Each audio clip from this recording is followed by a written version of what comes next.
Judges, would you please introduce yourselves?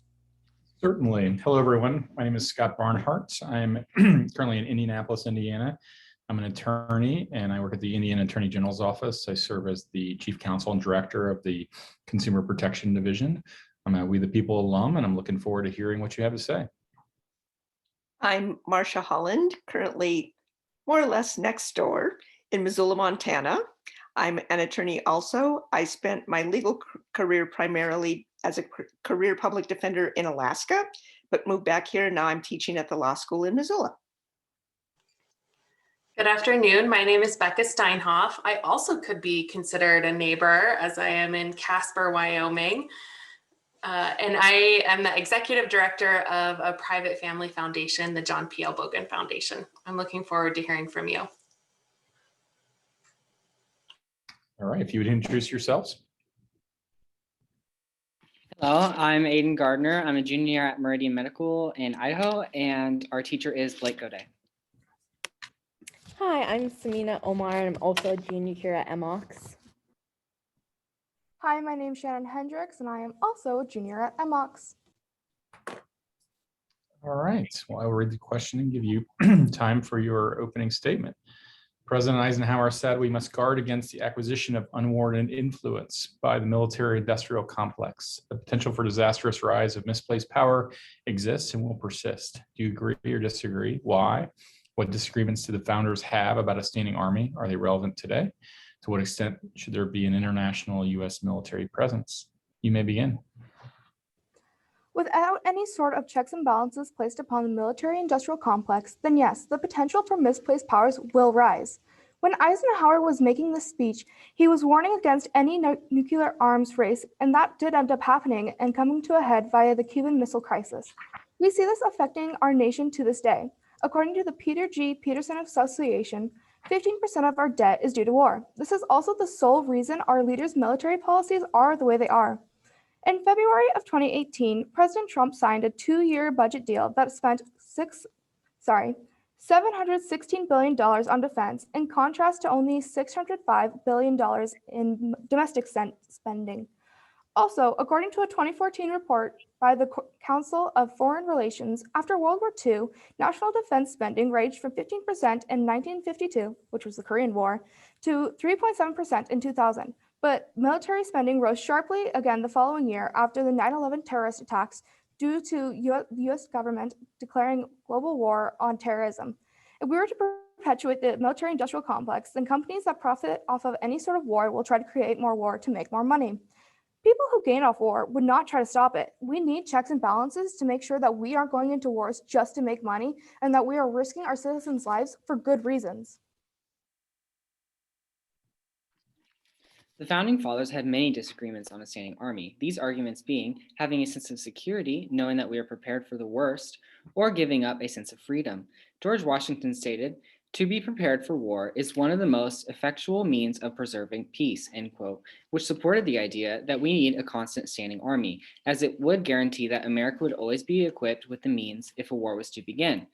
On the contrary, James Madison stated, "No nation could preserve its freedom in the midst of a continual war," end quote, essentially saying that if we had a standing army, then there would be no sense of security, as it would always feel like a war was soon to come. These arguments are undoubtedly still relevant today. When the standing army was first introduced, it held 800 troops. In recent years, the number has risen tremendously to 480,000. In the 1700s, there were multiple wars, making a standing army necessary in the minds of many people. Now in the 2000s, there are a tremendously less amount, far less than previous centuries, making this discussion even more applicable to today, if the sense of security or freedom should be prioritized. There should be international U.S. military presence only within allied countries and when at war with other countries. Having military personnel in U.S. allied countries protects them from state adversaries. For example, the United States have military bases in Saudi Arabia, United Arab Emirates, and Iraq, many who rely on our military power and training to help guard their nation from other countries such as Iran and other non-state groups. U.S. troops presence helps keep their country safe and in turn helps our own national security interests in line. Next, the military's job is to ensure the safety of the United States citizens. So when our safety is compromised, that's when we go to war if Congress declares. But a way our country likes to avoid war is by promoting our influence in key regions of the world, such as in East Asia, Central Asia, and in the Middle East with our allies. Recently, as a result of rocket attacks on American forces in Iraq, President Biden commanded a U.S. military strike on a site that is believed to be used as a weapons smuggling operation by the Iranian-backed militia. This shows that when the U.S. is threatened, even through our troops, we take every threat seriously. When it comes to international U.S. military presence, there should only be one in allied countries and when at war. Thank you. So I just want to harken back to something you mentioned. In the 1800s, there were multiple wars, and they looked very different than World War II did, than Vietnam did. And it's more likely that any war that we'll be confronted with will involve cyber attacks as opposed to tanks and missiles. Do you think there should be a shift in how the military prepares for future wars? Will they look very different than what we're currently prepared to deal with? I know that in many branches of the military, there are cyber units, so they will be prepared for any cyber attacks, and they train, if a cyber attack was to happen, what would they do? And I do believe that just like the Space Force was created, we could also create a separate entity for technology wars, because that is such a current issue that could be faced today. Okay. I agree with Aiden. As technology grows within our society and it advances as time goes on, our military adapts to those changes and changes their own processes to help the country. I agree with both of my teammates. I think that there should be less military personnel and have a more emphasis on making sure that we are prepared for any sort of technological attack and have less of a standing troops. Thank you.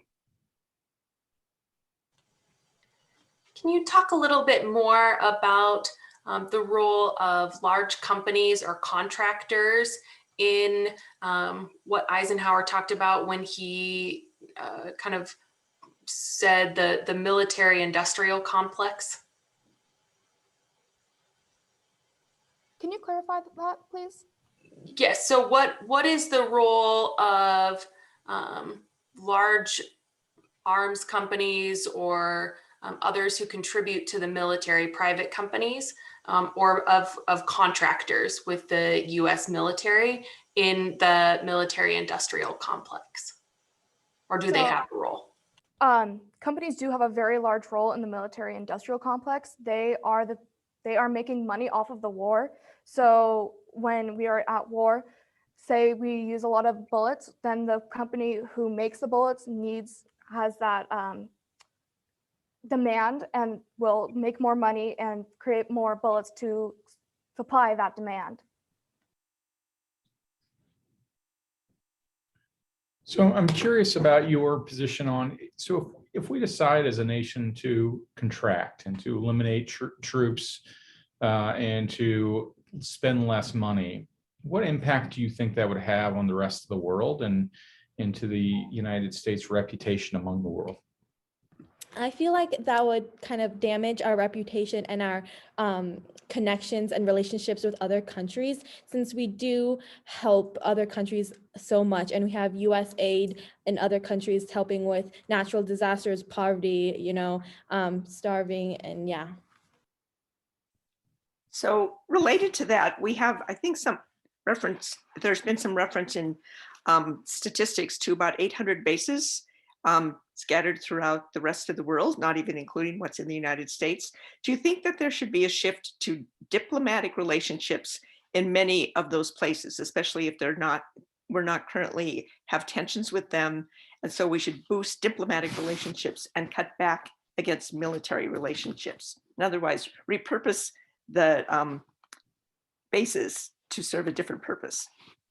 I definitely think that we should be focusing our intentions more diplomatic in those countries that we are not at war with or do not have any tension with, because we don't want to be seen as a aggressive country. We want to make sure that we have diplomatic relations, but also have those troops in places where we were in tension or in unrest. Thank you. Yeah, I agree. And some bases offer more purpose than others. Say, for example, South Korean base.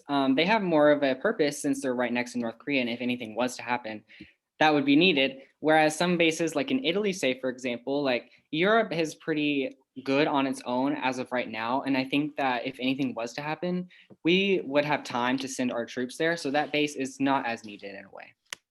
Thank you.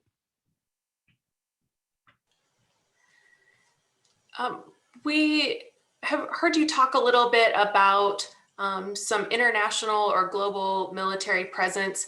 Do you think there are any circumstances where the National Guard or the military should be deployed domestically?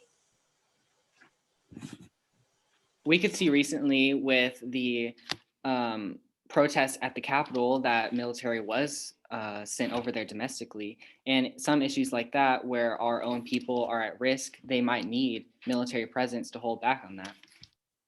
I also think military presence would be very beneficial in cases like the coronavirus, where some states may not have the amount of resources and people to help them.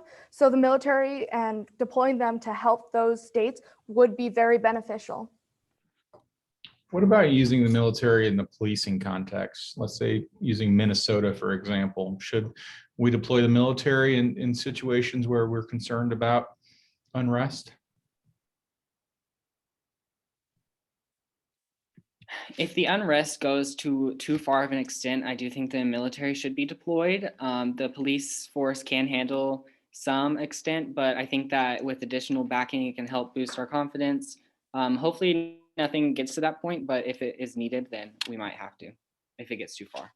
I agree with Aiden. Like in the riots in Minnesota, that got way out of hand, burning down buildings and such. And police personnel can't really handle all that stress and all that action happening. And I feel like the president's presence of military would have helped that situation a lot more.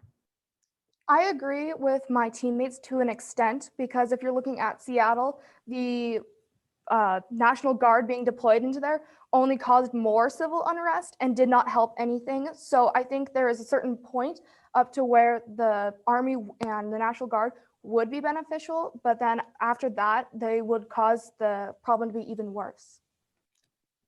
So assuming that we need citizens to man or to populate our military presence, do you think there should be a mandatory requirement that everyone 18 and older joins some branch of the military, whether it's National Guard, Reserve, active duty, for at least 1 or 2 years? As of right now, I don't think that's necessary. If the time comes, we still have everyone that's 18 or older. They still put their name into the thing if they're a male. And then like right now we have 480,000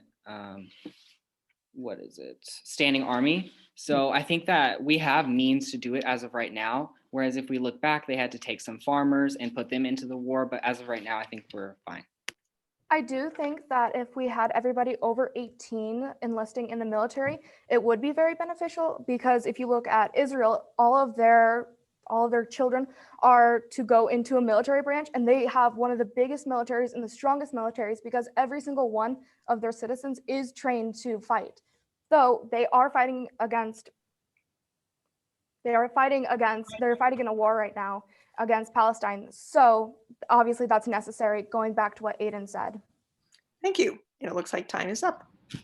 Good job. Nicely done. Nicely done. I thought you all did a really good job of using historical examples. I like your precise stats. It gives credibility to your argument if you know what you're talking about. And quoting things like $716 billion budget for the military is helpful for us to demonstrate that you know what you're talking about.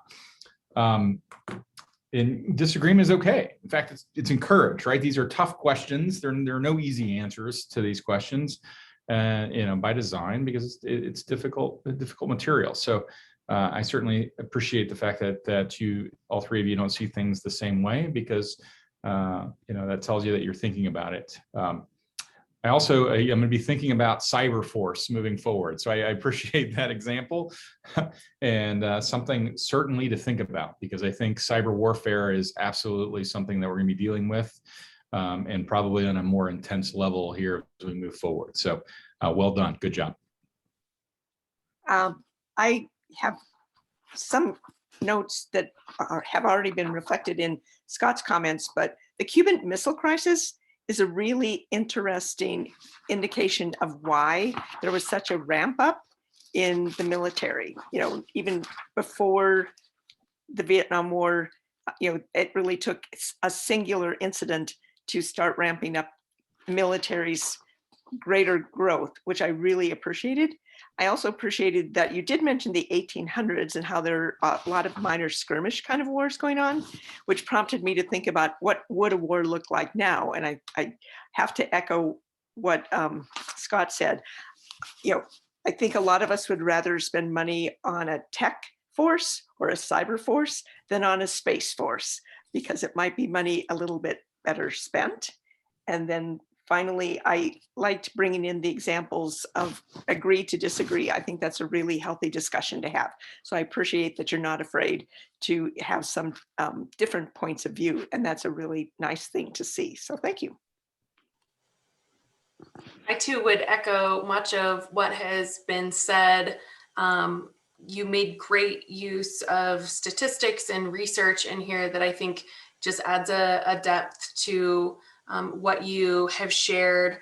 I would have liked to see you maybe enumerate a little bit more on how you started your essay. So you started with this idea of checks and balances. And I actually think that would have been a really wonderful theme to kind of weave through some of the historical and the contemporary examples that you listed, and how those dynamics play on and influence each other in the larger context of this military industrial complex. So that's just a thing for you to think about. I wrote down several times that you just stayed very committed to this idea of the safety and making sure that our people are not at risk. And I think just commitment to that idea of the purpose of the military is also really helpful for us to frame this kind of issue. This is a huge question, but if possible, slow down just a little bit, because I am not as fast a note taker or as quick an auditory learner. So I think I missed a little bit of what you said in there sometimes, which is disappointing, because there was so much there that I would have wanted to have included. But I think you clearly had done your homework and a lot of research to think about the complexities and the dynamics of this issue, and just really appreciated how you tied the numbers and the evidence in terms of events or different things that have happened to your arguments. So overall, well-researched and well-prepared, and that carried on through the essay and into your responses to our questions. So thank you and well done. Good job.